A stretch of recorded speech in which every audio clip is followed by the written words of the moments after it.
나의 지성소에 들어가 보좌하며.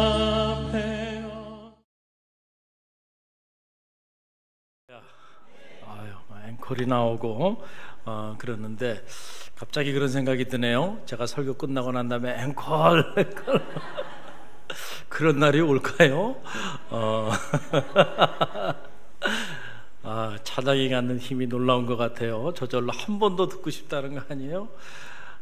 그래, 오늘 구여선교 회원들 참 갈릴리 교회에 희망이 있습니다. 할렐루야. 이렇게 또 젊은 여성교 회원들이 하나님 앞에 헌신을 결단하며 찬양하는 모습 너무 아름답습니다. 우리 말씀 나누기 전에 옆에 있는 성도들 바라보면서 인사 나누는데 대단하십니다 하는데 그냥 하면 안 되고 대단하십니다. 우리 옆 사람 보면서 대단하십니다. 그래요. 오늘 이 자리에 계신 분들은 다 대단하신 분들이에요. 평범한 사람들은 아무도 없어요. 주일날 사실 오전 예배 드리고 그리고 많이들 이렇게 가는데 우리 갈릴리 교회는 참 놀랍게도 거의 교우들 중에 특별한 경우 아닌다 하면은 대부분이 다 오후 예배 이렇게 참석하고 계신 것 같아요. 참 놀라운 일입니다. 놀라운 일이에요. 감사를 드리고요. 하나님의 가족이라고 하는 영적인 주제를 가지고 잠시 말씀을 나누길 원합니다. 이 옥중서신 에베소서 편 오늘 9번째 시간을 맞이하게 되는데 오늘은 그 에베소의 교회론에 관련된 그런 부분이에요. 우리가 지지난 시간에도 이 교회론에 대한 부분을 우리가 부분적으로 계속 묵상해 왔습니다. 오늘 역시 그 에베소서의 교회론에 대한 말씀이 나오고 있습니다. 교회가 뭘까라고 하는 건데, 교회는 예수 그리스도의 터 위에 세워진 믿음의 공동체다. 할렐루야. 여러분 믿습니까? 그런 면에서 교회는 주님의 교회예요. 어느 개인의 교회도 아니고요, 어느 목사님의 교회도 아니고 어느 장로님의 교회도 아니에요. 교회는 주님의 교회입니다. 그리고 또 저처럼 성직자들이나 또는 교회 장로님이나 교회 중직들이 일정 기간 주님께서 주님의 몸된 터로 이렇게 세우신 믿음의 공동체 일정 기간 우리가 그 터 위에서 섬기다가 갈 뿐이에요. 할렐루야. 그래서 갈릴리 교회 영원히 갈릴리 교회가 교회되기 위해서는 주님의 터가 건강해야 합니다. 할렐루야. 그럼 주님의 터가 뭘까? 뭐가 주님의 터입니까? 라고 물어본다고 한다면 그건 바로 예수 그리스도의 고매한 인격과 그의 구원적인 삶이 터가 되는 거예요. 그 터전 위에 믿음의 공동체가 세워졌고, 그 세워진 믿음의 공동체를 우리는 교회라고 이렇게 말을 합니다. 오늘 이 짧은 말씀 안에 보게 되면 예수 그리스도의 그 고매한 인격과 구원적 삶이 이렇게 녹아 들어가 있는 것을 보게 되고, 그 내용이 14절에서 18절에 이렇게 나와요. 14절로 18절 말씀 함께 읽어봅니다. 그는 우리의 하평이신지라 둘로 하나를 만드사 원수된 것 곧 중간에 막힌 담을 자기 육체로 하시고 법조문으로 된 계명의 율법을 폐하셨으니 이는 이 둘로 자기 안에서 한 세 사람을 지어 화평하게 하시고 또 십자가로 이 둘을 한 몸으로 하나님과 화목하게 하려 하심이라. 원수된 것을 십자가로 소멸하시고 또 오셔서 먼데 있는 너희에게 평안을 전하시고 가까운 데 있는 자들에게 평안을 전하셨으니 이는 그로 말미암아 우리 둘이 한 성령 안에서 아버지께 나아감을 얻게 하려 하심이라. 아멘. 자, 이 말씀에 보게 되면 첫째로 예수 그리스도가 어떤 분이신지 그분의 고매한 인격을 알게 돼요. 이게 오버틀리카이트라고 말하는데 어떤 분이신가 라고 하는 부분인데, 오늘 말씀 보게 되니까 그는 우리의 화평이신지라. 그는 뭐라고요? 우리의 화평이신지라 라고 하는 말이에요. 바로 이 말이 예수 그리스도가 어떤 분이신지 그분의 그 고매한 인격을 우리는 이 대목에서 엿볼 수가 있어요. 예수 그리스도는 자기 자신이 화평의 주로 우리 가운데 오셨다는 거예요. 여러분 이 사실을 꼭 기억하시기를 바랍니다. 인류는 너무 오랜 동안 평화 없는 그런 삶을 살아왔습니다. 그러다 보니까 사실 우리는 평화에 대해서 잘 몰라요. 그렇죠? 오히려 전쟁에 대해서는 잘 알아요. 많은 연구도 이루어지고 요즘은 테러와의 전쟁을 선포하고 나가고 있기 때문에 전후방 개념 없이 제3의 전쟁이라고 불리우는 이 테러와의 전쟁 속에서 전후방 개념이 없이 전 세계가 언제 어떤 일이 일어날지 알지 못하는 이런 두려움과 공포 속에 살아가고 있습니다. 자, 그러다 보니까 여기저기서 또 전쟁사 박물관이라든지 전쟁에 관한 참혹한 그 기억을 잊지 않기 위하여, 기념하기 위하여 많은 박물관들도 만들어지고 또 그런 것에 관한 수많은 영화와 또 책들도 논문들도 이렇게 출간되고 있는 것을 보게 돼요. 그러나 정작 평화에 대한 사회과학적 지식이 부족해요. 왜냐하면 우리는 평화로운 삶을 경험해 본 적이 거의 없어요. 그러다 보니까 사실 평화가 뭔지 오늘 우리가 잘 모르고 살아오고 있다. 그런데 주님께서 평강의 왕으로, 평화의 주로 우리 가운데 오셨다는 거예요. 이게 얼마나 엄청난 사건인지를 우리가 알아야 한다라고 하는 거죠. 그래서 주님께서 이 산상수훈 행복에 이르는 8가지 길 중에서 주님께서 이 평화에 관련된 말씀을 빼놓지 않고 말씀해 주셨습니다. 그 내용이 마태복음 5장 9절에 이렇게 나오는데 저의 번역으로 우리가 함께 읽어봅니다. 평화를 만드는 자가 행복하다. 그들이 하나님의 자녀라 불리우게 될 것이다. 그랬어요. 엄청난 말씀을 하나님이 말씀해 주신 거예요. 자, 평화를 만드는 자가 행복하다. 왜냐하면 그들이 하나님의 자녀라 불리우게 될 것이기 때문에 그렇다는 거예요. 누가 행복한 사람이에요? 하나님의 자녀가 되는 사람이 진정 행복한 사람인 줄 믿으시길 바랍니다. 세상 사람들이 행복한 삶을 살기 위하여 동분서주하지만 그러나 그럼에도 불구하고 그들이 행복하지 못한 이유는 어디냐면 이 영적인 비밀을 모르기 때문에 그래요.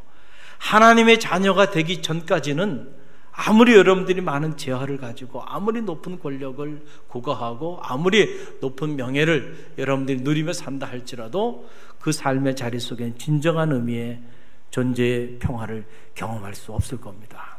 그래서 어거스틴이 하나님 밖에서 한순간도 평안할 수 없었나이다. 그가 영적인 방황을 하잖아요. 하나님 밖에서 진리를 찾아 헤매다가 결국 하나님 안으로 돌아오면서 그가 내렸던 고백이 바로 그거예요. 당신 밖에서 나는 한순간도 평안할 수 없었나이다. 우리가 하나님 밖에 그 삶의 자리 속에서는요, 진정한 의미로 한순간도 평안할 수 없는 거예요. 하나님의 자녀는 하나님 품 안에 있을 때 진정 행복한 삶을 살게 되는 줄 믿으시길 바랍니다. 할렐루야. 그래서 우리가 복음을 전하는 거 아니에요? 할렐루야. 이것이 복음의 핵심이 되어지는 것이죠. 그냥 그런데 하나님의 자녀는 그냥 우리가 믿음으로 그냥 다 하나님의 자녀가 되는 것은 아니고 평화를 만드는 그런 삶을 살아가는 사람들이 하나님의 자녀라 불리우게 된다는 거예요. 할렐루야. 그래서 우리 그리스도인들이 평화를 만드는 이러한 일에 우리가 선봉이 돼야 되고 내 가정 안에서도 평화를 만들어가고 또 교회 공동체 안에서도 평화를 만들어가고 직장이나 이 사회, 이 세상 속에서도 평화를 만들어가는데 그 자리에 누가 있어야 될까요? 그리스도인들이 그 자리에 머물러 있어야 돼요. 그럴 때 세상은 그 사람들을 향하여 바로 하나님의 자녀라고, 그리고 하나님께서는 그런 그리스도인들을 향하여 너는 나의 자녀라고 그렇게 말씀하여 주신다라고 하는 그런 사실입니다.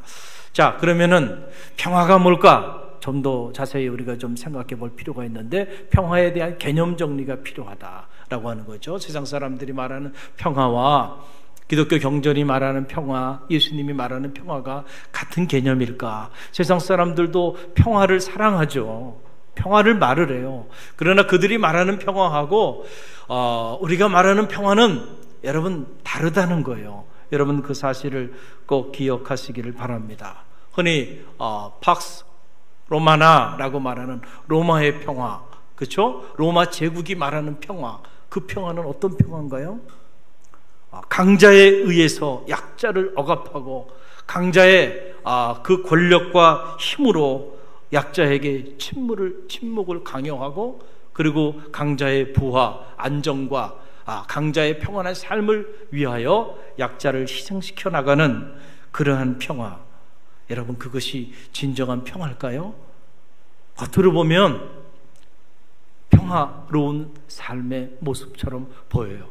그러나 그건 성서가 말하는 진정한 평화가 아니다는 거죠. 또 하나, 그리스도와 학파가 말하는 평화, 이거는 탈세상적 신비적 평화예요. 그러니까 이 땅의 삶을 떠나야 진정한 의미의 평화가 도래할 수 있다라고 하는.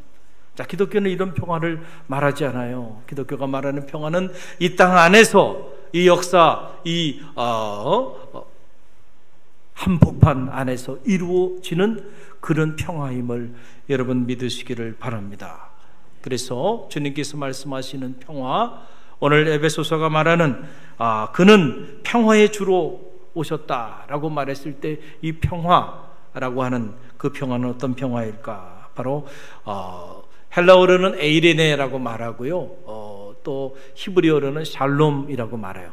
여러분 샬롬은 잘 알잖아요. 샬롬. 히브리 사람들이 이렇게 만나서 인사할 때마다 어떻게 인사해요? 샬롬, 샬롬. 당신에게 평화가 임하소서. Peace be with you. 평화가 함께 하소서라고 하는 그런 말이에요. 자, 우리 옆에 있는 성도들에게 한번 인사해 봅시다. 샬롬, 샬롬, 샬롬. 평화가 임하소서라고 하는 그런 말인데, 자, 이 샬롬이라고 하는 이 말, 이 평화라고 하는 말인데, 신약성서 안에서는 이거를 이제 에이레네로 번역을 했고, 그 에이레네라는 번역을 한국말로는 다양하게 번역했어요. 평화, 화평, 평강, 이런 표현들로. 그러나 다 똑같은 얘기예요. 성서가 말하고 있는 그 평화는 바로 샬롬을 말하는데, 이 샬롬은 물리적 차원의 평화를 말하는 것이 아니에요. 물리적 차원의 평화를 말하는 게 아니고, 이 샬롬은 바로 뭐냐면 적어도 두 가지 영역의 관계의 회복, 두 가지 영역의 관계가 회복될 때 비로소 주어질 수 있는 그런 하늘의 축복인데, 그것이 바로 뭐냐? 첫째는 하나님과 우리 사이의 관계가 회복될 때 주어질 수 있는 하늘의 축복입니다. 할렐루야. 그러니까 하나님과 우리 사이의 관계가 회복되지 않으면 결단코 우리는 참된 평화를 누릴 수가 없다는 거예요. 우리를 지으신 창조주 하나님, 그리고 피조물된 우리 사이에 관계가 회복되어야 되는데, 이 관계가 회복되지 않고 이 관계가 단절되어 있는 상황 속에서는 아무리 고충 마천루 이 어마어마한 도시를 만들고 엄청난 문명을 이루어 나간다 할지라도요, 그 삶의 자리 속에서는 끝없는 경쟁과 시기와 질투와 분쟁과 끊임없는 인간의 그 불행한 삶의 악순환의 고리가 끊임없이 돌아갈 수밖에 없기 때문에, 그래서 그런 것들이 우리를 행복하게 만드는 게 아니에요. 그런 것들이 진정으로 우리를 평화로운 삶으로 만드는 게 아니에요. 그렇다고 한다면 과거보다 지금이 더 평화로워야 되잖아요. 과거보다 인류가 얼마나 문명이 발달했고요, 얼마나 문화가 발달했고요, 얼마나 도시가 발달했어요. 그런데 왜 이제는 과거에 경험하지도 못했던, 과거는 그래도 전쟁이 일어난다 그러면 전쟁하는 사람들, 저 전방에 있는 사람들끼리 싸우는 거잖아요. 민간인이 거기에 피해를 입는 게 아닌데, 지금은 전 세계가 다 전쟁터가 되고 말았어요. 상부 테러, 하부 테러, 테러와의 전쟁을 선포하고 전 세계 어디서 비행기를 타고 가다가도 비행기가 언제? 그래서 이제는 막 그냥 몸수색도 하고요, 불안한 거예요. 언제 어디서 무슨 일이 터질지 알지 못하는. 자, 왜 이런 일이 일어날까요? 왜 이런 일이 일어날까요? 하나님과 우리 사이의 관계가 단절됐기 때문에 그래요. 할렐루야. 근데 세상은 알지 못해요. 어리석죠. 그렇기 때문에 결국은 이 세상이 말하는 이 거짓된 신화를 쫓아 살아가다 보면 우리도 모르는 사이에 분주하게 살았고 열심히 살았고 뭔가 나름대로 성공적인 삶을 살았다고 생각했는데 돌아보니까 내 인생이 한순간도 행복한 순간이 없었고 한순간도 진정한 하늘의 평화를 맛보지 못하고 그렇게 살아온 우리 자신을 발견하게 되는 거예요. 개인뿐만 아니고 공동체, 국가도 마찬가지다라고 하는 사실이죠. 자, 샬롬, 하나님과 우리 사이에 관계가 회복되고 그리고 그 터 위에서 사람과 사람 사이의 관계가 회복돼야 비로소 참 평화가 임하게 되는 거예요. 할렐루야. 한번 생각해 보세요. 아무리 좋은 집에 살아도 부부간에 왼수지간처럼 살아요. 부모 형제지간에 왼수지간처럼 살아요. 참 여러분 그 가정이 참 행복한 공간이겠어요? 거기에 샬롬이 임한 공간이겠어요? 아니에요. 그러니까는 지혜자가 말하잖아요. 야, 싸우는 여자, 다투는 여자, 그런 사람하고 궁궐에 사느니 차라리 현명한 여자, 현숙한 여인하고 어디 사는 게 낫다는 거예요? 초가상간에 가서 사는 게 차라리 낫다. 차라리 싸움이 없는 그곳이 오히려 더 행복한 삶의 자리라는 거잖아요. 할렐루야. 그러니까 이 관계가 다 단절됐어요. 친구 간의 관계도 단절되고 부모와 자식 간의 관계도 단절되고 성도와 성도 사이의 관계도 단절되고 성직자와 또 성도 사이의 관계도 단절되고 여러분 그런 공간에서 어떻게 인간이 평화를 누릴 수 있겠어요? 스승과 제자의 관계도 다 단절됐어요. 평가하고 평가받는 사회예요. 이은 투 나와 너의 인격적인 관계가 아니고 나와 그것의 관계일 뿐이에요.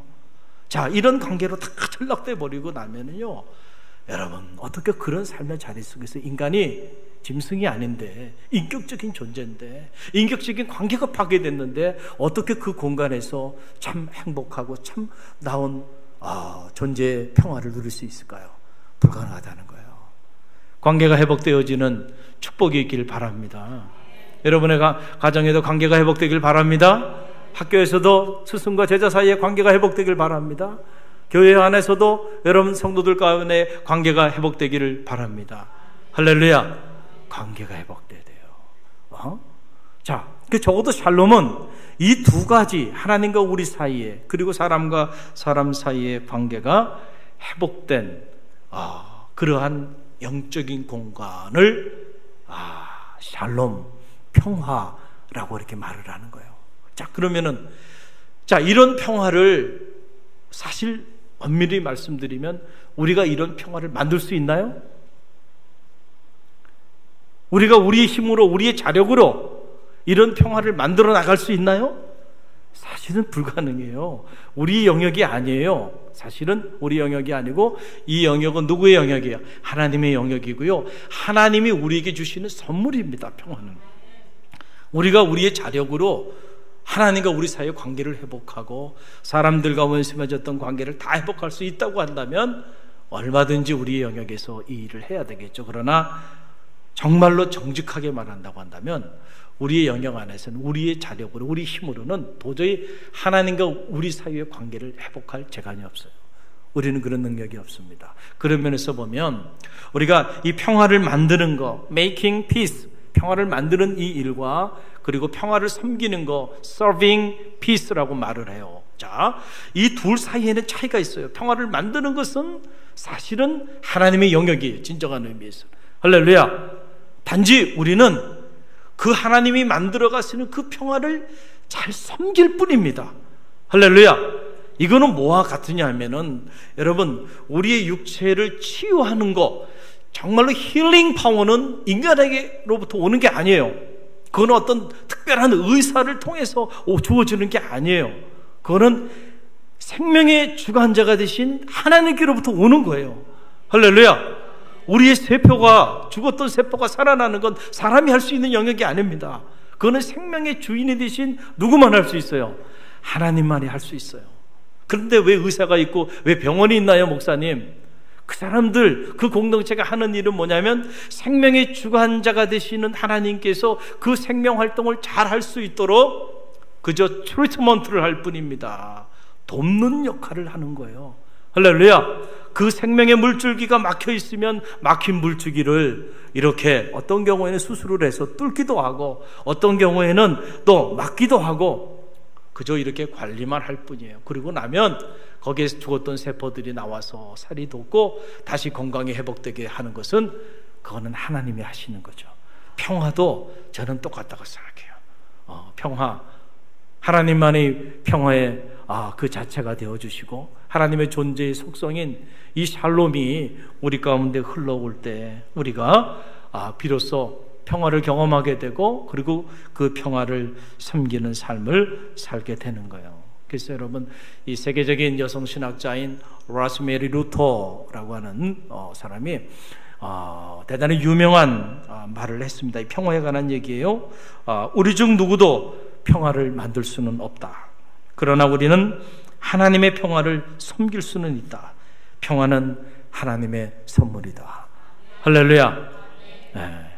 엄청난 신학적인 통찰력을 가지고 이야기한 것이죠. 인간 스스로의 영역에서는 도저히 하나님과 우리 사이, 인간과 인간 사이 진정한 의미의 관계의 회복을 가져올 수 없음을 이 여성 신학자가 알았기 때문에 이런 엄청난 선언을 하게 된 거죠. 샬롬, 그 샬롬은 좀 더 깊이 들어간다고 한다면 하나님의 정의가 실현된 공간 안에서만 주어질 수 있는 평화입니다.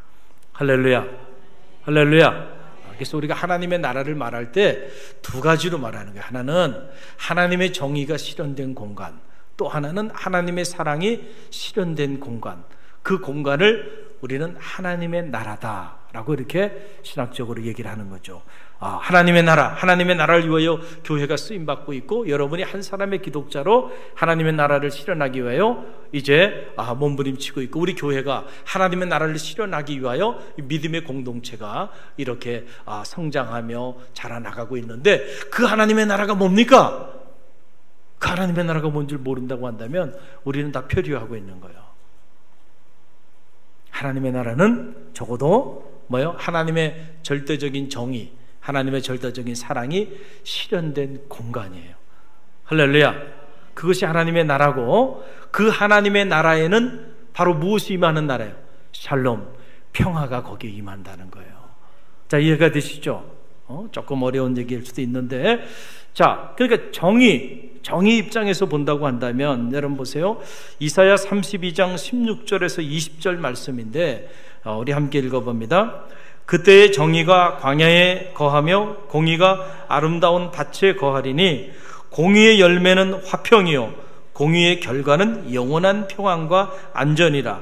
내 백성이 화평한 집과 안전한 거처와 조용히 쉬는 곳에 있으려니와 그 숲은 우박에 상하고 성읍은 파괴되리라. 모든 물가에 씨를 뿌리고 소와 나귀를 그리로 모든 너희는 복이 있으리라. 그리로 모은 너희는 복이 있으리라. 아멘. 여기 보게 되면 공의의 열매는 뭐요? 화평이요. 그리고 공의의 결과는 영원한 평안이라. 이게 다 같은 얘기예요. 용어만 바꾼 겁니다.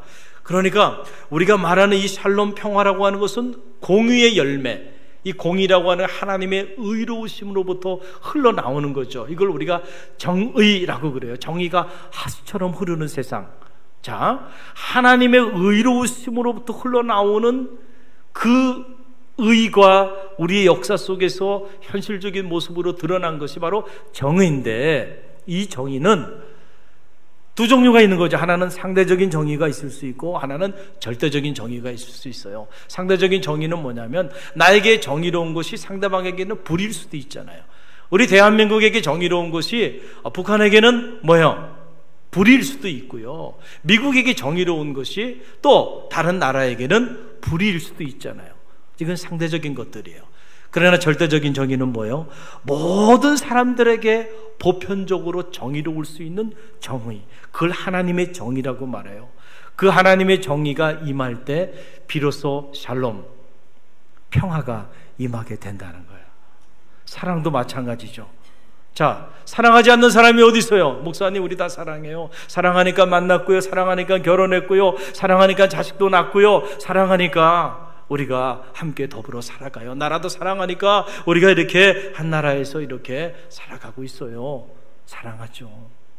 그런데 여러분, 그 사랑이 때로는 이 상대적인 사랑은 언제나 모든 사람을 행복하게 만들지 못하고요, 어떤 경우에 그 사랑 때문에 많은 사람들 원수 맺고 살고요, 그 사랑 때문에 불행이 지고요, 그 사랑 때문에 삶이 무너져 내리게 된다는 거예요. 상대적인 사랑은 언제나 시기와 질투를 가져오게 만들고, 그리고 상대적인 사랑은 자기의 그 사랑의 감정, 사랑의 욕망을 채우지 못하게 될 때 한순간에 그 사랑은 여러분 원망과 원한과 분노로 바뀌기 시작하면서요, 결국은 이게 보면 연인들끼리도 싸우는 걸 보면요, 그냥 처음부터 아무런 관계가 없었던 사람들이 아니에요. 우리가 신문지상을 통해서도 보잖아요. 다 나름대로 이렇게 사랑의 감정을 가지고 관계를 가졌던 사람들이 어느 순간에 그것이 문제가 되기 시작하면 언제 그러냐는 듯이 무서운 원수가 돼가지고 싸우기 시작하는 거예요.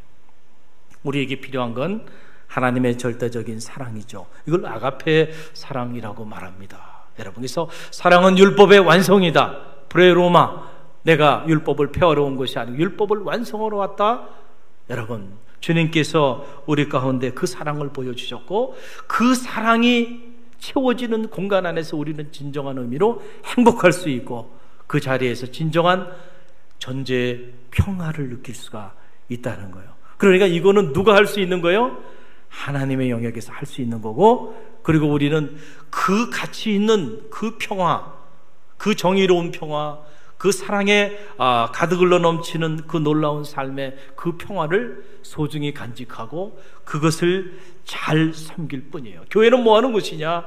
바로 이런 평화를 섬기는 공동체가 바로 어디예요? 이게 교회예요. 그러니까 교회는 정의로워야 되죠. 그리고 교회는 바로 이 사랑이 흘러넘치는 믿음의 공동체가 되어야 한다라고 하는 사실이에요. 자, 둘째로 그렇다고 한다면, 자, 이 평화를 그럼 우리가 어떻게 섬길 것인가 라고 하는 것인데, 이미 예수 그리스도께서 우리에게 그 본을 보여주신 거예요. 그래서 오늘 말씀 보게 되면 16절의 말씀이 그 내용이에요. 우리 함께 읽어봅니다.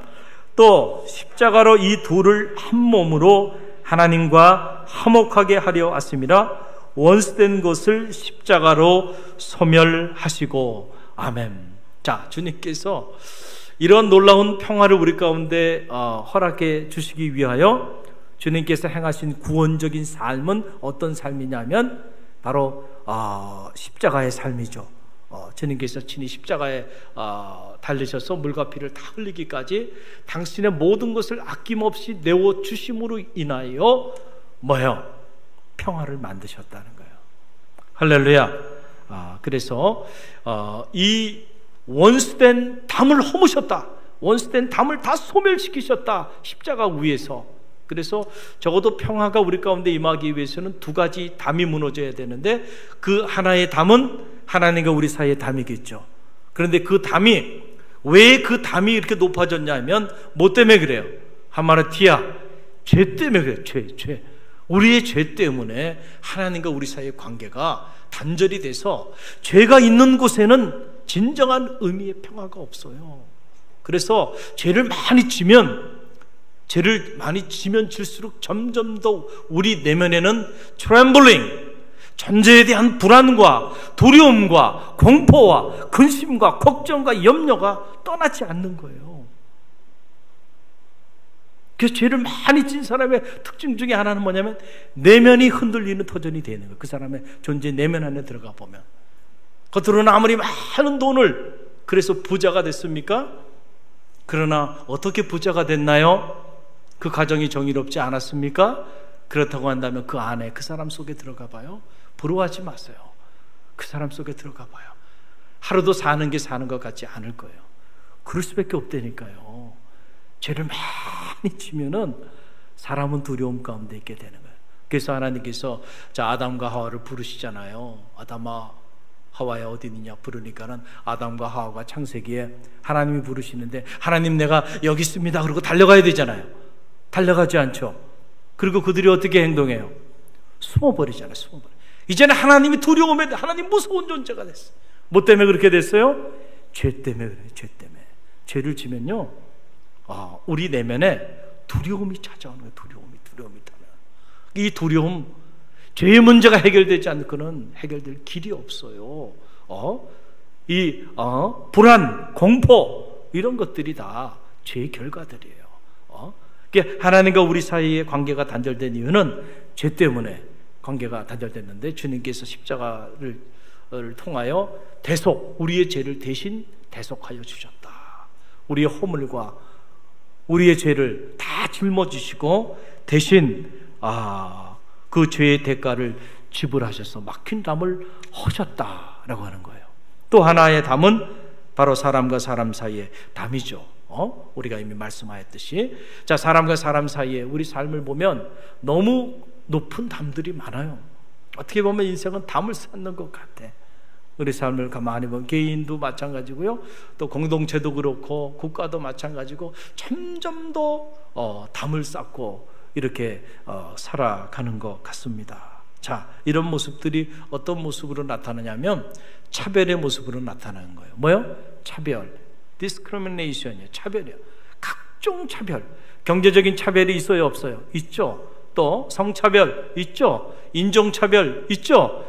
계급차별, 그 다음에 지역차별, 수많은 사회적 차별들이요, 점점 더 첨예하게 이런 것들이 만들어져 나가면서 사회적 불평등과 사회적인 불의를 양산해 나가고 있습니다. 그래서 우리는 그 한복판에 살아가면서 왜 불행한지, 왜 우리가 존재의 평안함을 누리며 살지 못하는지 모르면서 살아가는 거예요. 그런데 들여다보면 이런 것들이 수없이 많은 이런 차별들이 점점 더 첨예하게 자라고 있고, 그 차별 속에서 차별당하지 않기 위하여, 더 남보다 더 높은 차별적 대우를 받기 위해서 경쟁하며 시기하고 질투하고 미워하고 분쟁하며 끊임없이 전쟁 속에서 우리가 살아가고 있다라고 하는 사실이죠. 여러분, 주님께서는 십자가를 지심으로 이런 모든 종류의 차별을 다 허무신 거예요. 그 사실은 차별은 죄가 돼요. 그런데 교회 안에도 차별이 있어요, 없어요? 우리도 모르는 사이에 자꾸 이런저런 교회 안에 차별들이 만들어진다는 거예요. 주님의 교회는요, 주님의 터 위에 세워진 교회는 차별을 무너뜨리는 교회가 되는 줄 믿으시기를 바랍니다. 할렐루야. 그게 주님의 교회가 되어야 돼요. 그러므로 에베소서 2장은 그리스도 안에 있는 우리 모두는 이런 모든 차별을 극복한 하나님의 권속, 하나님의 가족이다라고 하는 엄청난 선언을 이 사도 바울이 지금 하고 있는 거예요. 여러분, 그 내용이 19절 말씀이에요. 우리 함께 읽어봅니다. 그러므로 이제부터 너희는 외인도 아니요 나그네도 아니요 오직 성도들과 동일한 시민이요 하나님의 권속이니라. 여러분, 이 말은 대단히 당시로서는 충격적인 말이에요. 왜냐하면 당시 에베소 교회 안에 이방인들도 많이 있었지만은 누구도 있었어요? 유대인들도 있었어요. 유대인들 입장에서 보면 이방인은 사실은 하나님의 은혜 안에 거하는 하나님의 권속일 수가 없어요. 그들의 테이블 공동체 안에 함께할 사람들이 아니에요. 그래서 이방인들이 복음을 접하는 것을 아주 불편하게 여겼고, 이 일 때문에 사도 바울을 참 힘들게 했어요.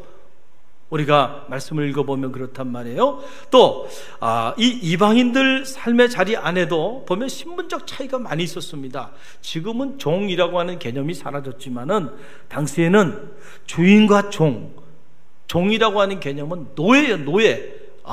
이런 주인의 한 인격이라기보다는 재산의 한 일부인 이런 노예들도 여러분 교회 공동체 안에 함께 신앙생활을 했단 말이에요. 자, 유대인이나 헬라인이나 주인이나 노예나 이런 사람들이 교회 공동체 안에서 신앙생활을 하게 되니까 이 안에 각종 차별이 생겨요, 안 생겨요? 차별이 생기잖아요.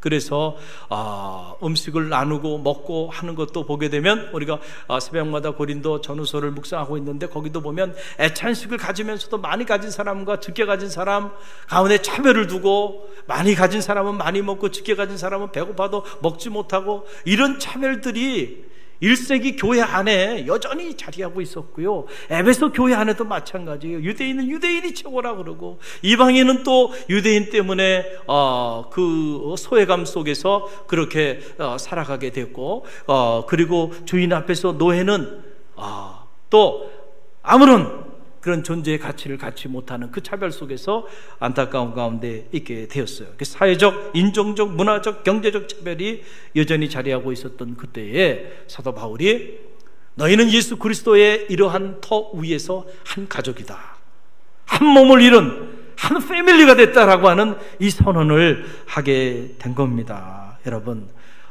이 엄청난 이야기죠.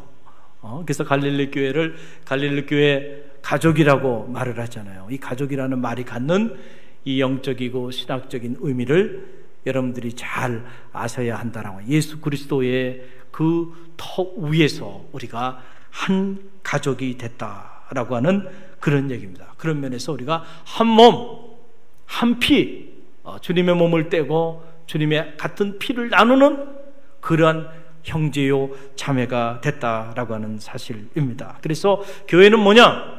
그런 지체들이 모여서 마치 건물을 짓기 위해서는 벽돌들이 있고 벽돌 하나하나가 잘 쌓여지면서 각자의 자기 자리에서 견고하게 자리하고 있을 때 건물이 세워져 나가듯이 그렇게 각각의 지체들이 예수 그리스도의 구원의 그 터 위에서 각자 자기 자리 안에서 세워져 나갈 때 교회가 건강한 성장을 이루게 된다는 거예요. 그래서 오늘 말씀 21절로 22절이 그 말씀이죠. 21절로 22절 함께 읽어봅니다.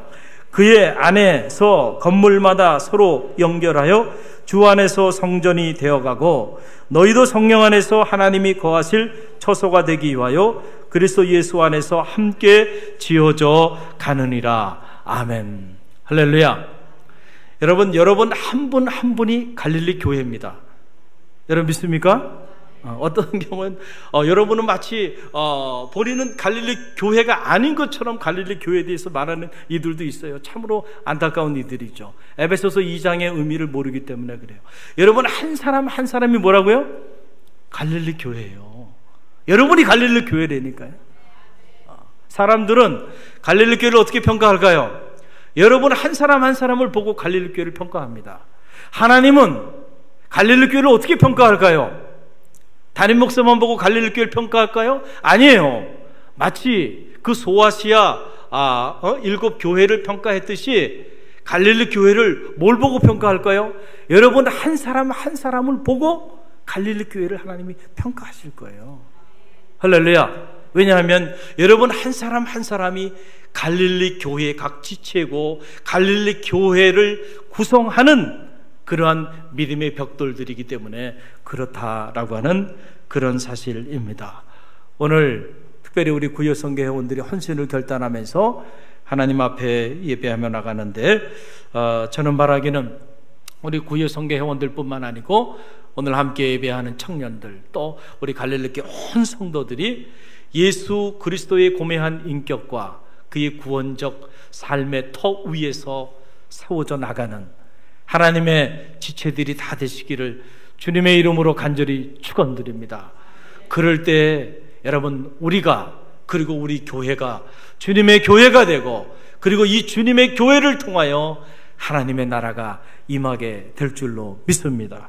우리 함께 기도합니다.